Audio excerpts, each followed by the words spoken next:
ओम। एक भरोसो एक बल, एक आस विश्वास, स्वाति सलिल रघुनाथ जस, चातक तुलसीदास। जो चेतन को जड़ करे, जड़ ही करई चैतन्य, असमर्थ रघुनायक ही भजई जीवते धन्य। जय श्री राम। तो मित्रों, सबसे पहले आदिगुरु जो शंकराचार्य जी हुए हैं, उनके चरणों में प्रणाम है आज। ओम। और मित्रों, हमारा विषय है योग। और योग में मित्रों हम एक वीडियो बना चुके हैं, तो वो भाव समाधि और योग ध्यान के द्वारा जो समाधि प्राप्त की जाती है मित्रों। तो मित्रों, हम आज एक पढ़ रहे थे कि जब यक्ष ने युधिष्ठिर महाराज से प्रश्न किए, बहुत सारे प्रश्न किए थे उन्होंने, तो उन्होंने ये भी किया था कि जो मोक्ष है वो आत्मज्ञान के को जाने बिना नहीं मिलता है। और ऐसा ही मित्रों उपनिषद कहता है। तो मित्रों, ये जो ब्रह्म विद्या का जो चैप्टर है, ये सीधे योग से जुड़ा हुआ है, ध्यान से। तो मित्रों, योग में हम आज आपको बताएंगे जो विपश्यना है और जो मेडिटेशन है और ध्यान जो है, इनमें क्या क्या अंतर है। और जो सही मूल बात जो है वो है ध्यान, यानी जिस भाषा से जो शब्द लिया गया है उसी के अकॉर्डिंग उसका ज्ञान होना। तो आज हम बताएंगे इन तीनों को। तो मित्रों, ये जो विपश्यना है, इसको जहाँ तक मुझे पता है, क्योंकि जो बौद्ध मत है वो इसको मानता है, और बौद्ध मत के अंदर ईश्वर को नहीं मानते। ऐसे दो मत हैं, एक जैन मत है और एक बौद्ध मत, जो अनीश्वरवादी है, यानी ईश्वर को नहीं मानते। तो मित्रों, इसमें विपश्यना जो है उस पे केवल श्वास पे ध्यान लगाने को कहा जाता है, जहाँ तक मित्रों मुझे ज्ञात है। अगर कोई इसमें त्रुटि है तो आप कमेंट में बताएंगे। तो मित्रों, मेडिटेशन जो है, जो मेडिटेशन है वो आधुनिक युग का जो है एक, उसमें भी कुछ इसी प्रकार से है। तो जो आत्म तत्व है उसको खोजने की बिल्कुल बात नहीं है। तो मित्रों, जो आत्म तत्व है उसको सनातन जो ज्ञान है, जो सनातन धर्म है, वही बताता है कि जो चिरंजीवी है, जो गीता में लिखा हुआ है, जो उपनिषद में लिखा हुआ है, अगर वह है तो उसको ढूंढा भी जा सकता है, ऐसा हमारे वेद कहते हैं। तो मित्रों, ये हमने पहले बताया था कि जो शरीर के अंदर जो एक गुप्त द्वार है, जहाँ पे प्राण का वास है, उसको आप ध्यान के द्वारा उसको निहार के ध्यान करके मोक्ष को प्राप्त हो सकते हैं। बड़े बड़े ऋषि और मुनि लोग ऐसा पहले करते आए हैं, लेकिन ये मित्रों बहुत ही गूढ़ विद्या है। जैसे आपने सुना ही होगा कि आदि शंकराचार्य जी जो है, उनको तो ब्रह्म ज्ञान था, ब्रह्म प्राप्ति थी, ब्रह्म विद्या के वो जो है जानकार थे, यानी कि मोक्ष मिला हुआ था उनको एक तरह से। और वैसे जो दूसरे शब्दों में हम कहें तो मोह प्लस अक्षय, यानी कि मोह के अक्षय होने को भी मोक्ष कहते हैं। जब व्यक्ति का जो है, किसी जीव का मोह खत्म हो जाता है किसी चीज़ से, तो उसका भी मोक्ष हो जाता है। जैसे बहुत सी चीज़ें ऐसी होती हैं जीवन में जिनको हम छोड़ के उनको कभी जीवन में याद नहीं करते, ऐसी बहुत सारी चीज़ें हैं। तो बिल्कुल बात सही है ये भी कि मोह, जिस चीज़ का मोह खत्म होने से ही मोक्ष हो जाता है। लेकिन जो हमारा उपनिषद है वो इस पे जोर देता है ध्यान पे।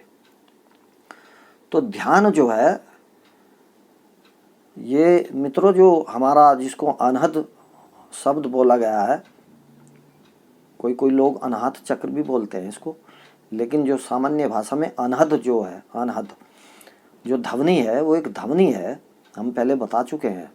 तो मित्रों इसको ध्यान करने से मोक्ष को प्राप्त होता है, व्यक्ति जीव जो है मोक्ष को प्राप्त हो जाता है, यानी परमात्मा को पा करके, यानी ब्रह्मानंद को पा करके परमात्मा में विलीन हो जाता है जीव, और उसकी कोई कामना नहीं रहती। तो मित्रों ये ध्यान जो है उन्हीं लोगों को मिलता है जो इस संसार से विरक्त हैं, यानी जिनको विषय वासना नहीं जकड़ती है। बाकी ध्यान करने से तो थोड़ा शरीर को ही लाभ होगा, लेकिन जो मोक्ष जिसको कहते हैं उस अनहद का जप करने से, यानी हम पहले बता चुके हैं मस्तिष्क में जो 10वां द्वार है वहाँ पे जो निरंतर एक ध्वनि चल रही है। और मित्रों हम पहले बता चुके हैं कि हम वहाँ तक पहुँच चुके हैं एक बार, अभी दूसरा अवसर हमें नहीं मिल रहा है। उसका एक कारण है कि अब हम गृहस्थी हैं, पहले हम जो है गृहस्थी नहीं थे मित्रों, तब हम 21 वर्ष के थे, स्टूडेंट थे उस समय। तो मित्रों ये हमें अब दोबारा जो है मिलेगा या नहीं मिलेगा ऐसा मौका, लेकिन हमें इस बात का थोड़ा सा ज्ञान है, हम आपको भी शेयर कर रहे हैं। तो मित्रों लेकिन हमारी जो भावना है और हमारा जो ज्ञान है वो वहाँ पे स्थिर है, और उनके साथ साथ तो अब हम श्री राम जी को ही अपना सहारा बना के चल रहे हैं, क्योंकि हमें भी एक भक्त ऐसे मिले जिनको दुनिया में सबसे ज़्यादा प्रेम है भगवान से, श्री राम जी से। तो उन्होंने भी हमारा मन मोह लिया और हम जो है एक तरह से उनके भी दास हो गए, और प्रभु के चरणों में उन्होंने हमें लगा दिया। तो देखो ऐसा भी दुनिया में होता है। तो सगुण जो भगवान श्री राम है वो तो सगुण और निर्गुण भगवान माने गए हैं। तो ये तो एक थोड़ा सा अलग विषय है, आप चाहे जैसे घूम लें, कान चाहे जैसे पकड़ लें, तो बात एक ही है। तो मित्रों आज हम विपश्यना और मेडिटेशन और ध्यान का जिक्र कर रहे हैं आपसे। तो मित्रों ये जो ध्यान है ये है असली चीज़। तो ध्यान में मित्रों रात के समय जो है अभ्यास करने के लिए बता रहा हूँ आपको, रात के समय पे अल्पाहारी रह के, कम खाना खा के, वैसे अल्पाहारी रहें तो अच्छा है, और इसी मुद्रा में बैठ के, सिद्धासन की मुद्रा में बैठ के, और आप ज़्यादा नहीं तो 15 मिनट का भी अगर आप ध्यान करेंगे, उसका अभ्यास करेंगे, जो हमारे अंदर जो एक आत्म तत्व मौजूद है, हमारे अंदर तो दो चीज़ ही हैं हमारे अंदर, एक हम है और एक वह है, दो है। एक तो हम है जिसे हम कहते हैं मैं हूँ, और एक ये कहते हैं कि वह कोई और भी है। तो दो ही चीज़ है। तो मित्रों जब रात में जो है तो साधना तो एकांत की है, इसलिए एकांत बताया गया है। तो एकांत में जब जीव के पास जो है, मनुष्य के पास सात्विक बुद्धि रहती है, ऋतंबरा नामक बुद्धि लिखी हुई है उपनिषद के अंदर। तो सात्विक बुद्धि ही मैं बता रहा हूँ आपको। जब बिल्कुल सात्विक बुद्धि रहती है और वैराग्य युक्त रहता है जीव का मन, तो अपना जो ध्यान है वो वहाँ पे लगाए, 10वें द्वार में लगाए और अभ्यास करे।